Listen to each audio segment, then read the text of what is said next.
Salve fratres, mari kita beri sedikit kritik eklesiologis terhadap kebingungan Protestan berhadapan dengan salib.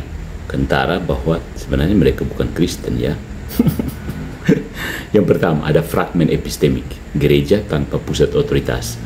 Perdebatan Protestan tentang salib menunjukkan apa yang sudah lama dikritik. Tanpa magisterium, otoritas ajaran gereja, kebenaran iman menjadi barang tawar-menawar. Setiap pendeta atau apologet merasa berhak memberi tafsir sendiri. Inilah wajah eklesiologi Protestan, komunitas tanpa jantung, tubuh tanpa kepala. Secara filosofis, ini mencerminkan atomisasi epistemik, di mana doktrin direduksi menjadi opini pribadi. Yang kedua, salib itu pusat keselamatan yang kehilangan status ontologis.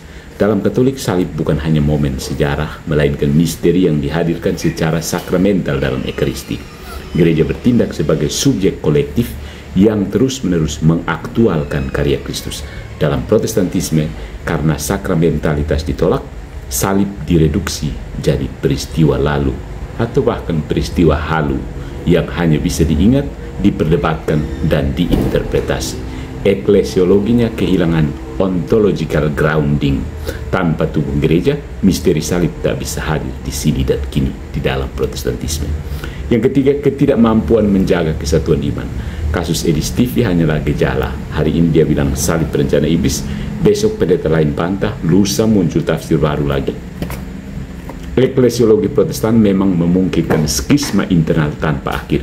Secara metafisik, ini buah dari prinsip sola scriptura yang tidak punya mekanisme pemersatu. Gereja Katolik justru menjaga kesatuan doktrin karena mengakui otoritas kolegial, paus dan para uskup sebagai penerus para rasul.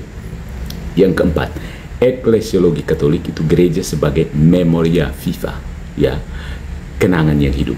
Salib bukan hanya diingat memoria historis, tetapi dihadirkan memoria viva. Gereja Katolik dengan liturgi, devosi, dan sakramen adalah tubuh Kristus yang terus menghidupkan salib. Tanpa eklesiologi sakramental, Protestan hanya punya narasi tanpa tubuh, hanya firman tertulis tanpa firman yang hidup. Konsekuensi praktisnya, Protestan adalah gereja berubah jadi arena debat tanpa otoritas. Salib hanya bahan diskusi, iman direduksi jadi pengetahuan proposisional. Akibatnya jemaat dibuat bingung, iman jadi retak. Katolik, gereja tampil sebagai ibu yang menjaga kesatuan iman dan menghadirkan salib dalam hidup umat. Misteri tidak dibongkar habis untuk memuaskan logika, tetapi dihidupi dalam partisipasi liturgis. So, kritik eklesiologis utama, Protestantisme gagal menjaga kesatuan doktrin karena menolak struktur sakramental dan magisterial. Hasilnya, misteri salib yang seharusnya menjadi pusat keselamatan direduksi jadi bahan debat akademis yang steril. Gereja Katolik justru tampil sebagai subjek historis metafisik yang menghadirkan salib Kristus secara nyata dalam liturgi dan devosi. Dengan kata lain, Protestan tinggal kuah kosong. Bukan?